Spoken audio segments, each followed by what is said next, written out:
Hello and welcome. Just a second. Um, okay. Hello and welcome to a new format. Um, because I decided to have a YouTube live session every second week, and I will record it for the podcast.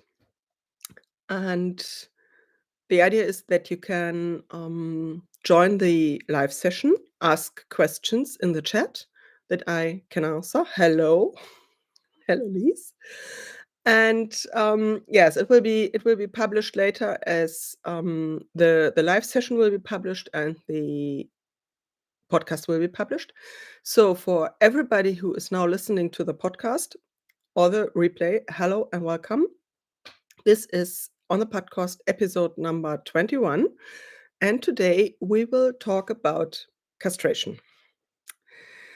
The history of castration. I have prepared some information I will share with you now, and you can, if you have questions, use the chat. And yes, I will try to answer. So, history of castration. To briefly explain the term, with the castration, the testicles and ovaries are removed. We also have the sterilization, where they are only clamped or cut off. The procedure is complicated in female animals and humans because the abdominal wall has to be opened, which is why it has not been practiced for a long time on women and female animals. Castration is something that has been practiced for thousands of years, especially on men, not animals but humans. One of the oldest references come from ancient times from Hippocrates, who lived and worked in Greece around 400 before the Common Era. He mentioned castration in connection with disease as a cure. Indeed, testosterone apparently has an influence on certain disease, but he would hardly have tried it. I assume that the effect of castration on the male body was already known at that time because men had been castrated for many thousands of years before. The main reason for this were humiliation, degradation, and demonstration of power. Prisoners of war and slaves were castrated. The lack of testosterone made them easier to control. They could be used to protect or work with women without fear of retaliation. The effect on the psyche is often depression, which is due to the hormones but also to the trauma. Men were deprived of their wives and daughters, their family or tribe was whipped out, they were castrated and allowed to continue to exist. You can really get more of a punishment than that. Children were also castrated, either to sell them as servants to the nobility or to preserve their high voices. And in 1903, it's 100 years ago, so not so long, the Pope banned the castration of boys for boys' course. Castration is still used today as an instrument of torture in war and also as a punishment for sex offenders, and in some countries also for homosexuality. So the effects are well known. It is not only the psyche that suffers, because sexuality is life energy. When we castrate someone, we cut them off their life energy. In children, the body reacts with stunted growth, premature aging, and disease because the body cannot develop healthily. In adult men, there is also depression, loss of libido, and osteoporosis. Animals have not been castrated for so long simply because it was not necessary. Animals were mainly castrated in agriculture. Oxen, horses, and pigs were easier to keep when castrated. Animals as pets, as family members in a house, were not so common. So they were living free, and yes, life went on for them. Castrating animals as pets is rather new, and due to our way of life, our lifestyle today, we keep them in the house. When you have a village, everybody has a cat or a dog. There have to be rules. Castration is not a rule, but it can make life easier for all. Of course, castration also prevents unwanted offspring, which is important for free roaming cats, but also for dogs. Unwanted offspring are often exposed to a lot of suffering. In animal shelters, animals are neutered to minimize suffering, but also to be able to keep the animals better in the shelter together. So we have here the big shelters, the big kennels where male and female dogs and cats are together. Not dogs and cats, but males and females. And it doesn't make sense not to neuter them. Small animals that should not be kept alone are now almost only offered neutered. They are neutered before they reach sexual maturity, which prevents normal development. However, it also prevents the unwanted reproduction, rabbits, cats, hamsters, whatever.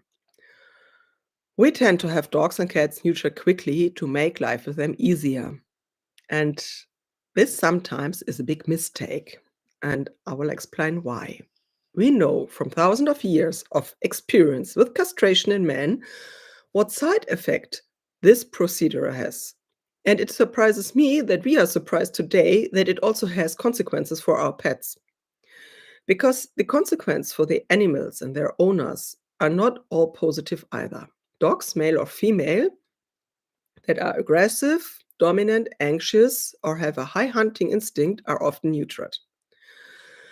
By neutering, we stop the production of estrogen and testosterone.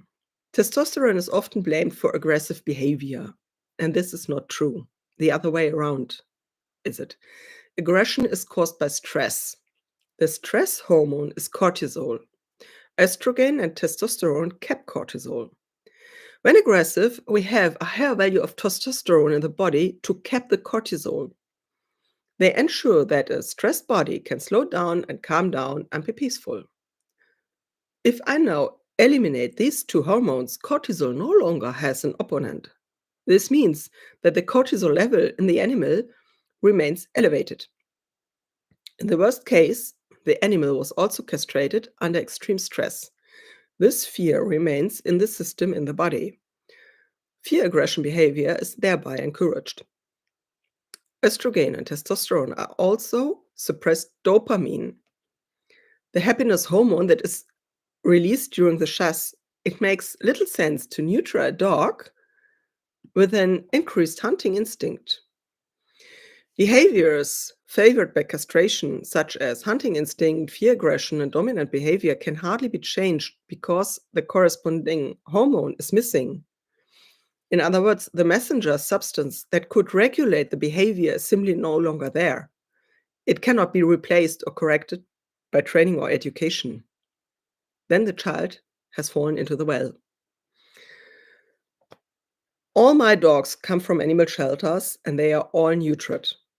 Many have their issues, and I sometimes wonder how they could have developed if they had not been neutered. We humans have to make decisions when dealing with our pets. We have to make decisions in animal welfare and often can only choose the lesser of two evils. But it is important to be aware of this topic, to look at it and to deal with it openly. Maybe if you have a neutered animal at home that shows behavioral problems that you simply cannot deal with, even if with a lot of training, experience, or patience, then the cause could be found in the circumstances of the neutering. But not all pets show side effects. Some of them can really live with it very well. Often, we just want to make it easy for ourselves. We have the animal neutered and have less stress. The dog or cat can now run around freely, and I no longer have to constantly watch it. But it is a violent intrusion into the body, and in humans, it is outlawed as torture, assault, and mutilation. Animals like humans suffer from this trauma. And I only can recommend the trust technique, Tellington T-touch, acupuncture, or osteopathy as helpful therapies when your animal suffers from castration. It's possible that it suffers, maybe it's fine. We normally find trauma in the cells, in the body, we have this lack of development of the when they grow up. Um, I have cats, and my cats are allowed to run free, and I would always neuter my cats. Otherwise, I couldn't let them be outside because, cats, yes, they have a very high reproduction rate, and it's not fair. The shelters are full with cats, nobody wants more cats, and, so castration, of course, is a possibility to, have less suffering in the animal world. It is also, something that comes along with our lifestyle. When we live together with a lot of animals, on a small place, small area, environment, we have to find solutions that everybody can have their maximum of freedom. But for example, in dogs, I think it's not always necessary. We can have we can look for our dogs. I have had a dog 2 dogs, where my horse the stable where my horse lived. There were a male and a female dog, and the, female dog was in the heat, and they put the male dog away.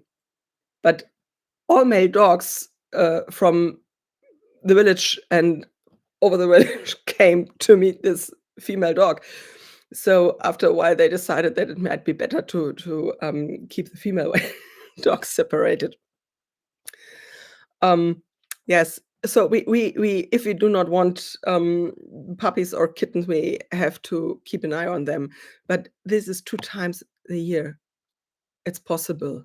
It's possible. And if you do not have really health problems or, special behavior difficulties, it really has to be thought if it's necessary. When doing the castration, make sure that when you have the possibility to, make it in a calm and peaceful way, when the dog is happy, or of course, it will not be happy when it went to the, vet and, has to go through the operation. But the more the dog is full of fear and stress, and the dog will be castrated, the body doesn't have the chance to, calm down the stress. Yes, that was about castration. Short, but for me, very important. I think for the animals, very important too, and also for, people living with their pets, because a lot of, um, the idea that it makes life easier because, the dog calms down when it's castrated, it's not always true. It's a bit more difficult, and we know that, we can cause a lot of suffer, and if you can avoid that, it's not necessary. In animal welfare, it's something completely different because we, have to stop the suffer from half feral dogs, street dogs, cats, and they're often neutering them is the only solution that really helps. Killing them didn't help ever. It makes only more suffering, but they will be back one day. And so, yes, thank you for listening. Thank you for watching. There will be another episode next week. And thank you for the emojis. Thank you for the hearts. You're very welcome. Next week, we will have another great theme. I will talk about pee and poo because humans are a bit different, but pee and poo is very important for animals for their communication. And it is not helpful to always run around and clean everything, uh, from cats and dogs because, their normal instincts will be irritated. So, next Monday, we will have a whole session about pee and poo for dogs, cats, and other animals. Yes. If you're interested, would like to see you again, and I wish you a wonderful evening or day whenever you listen or watch the video, the replay, the podcast. Bye.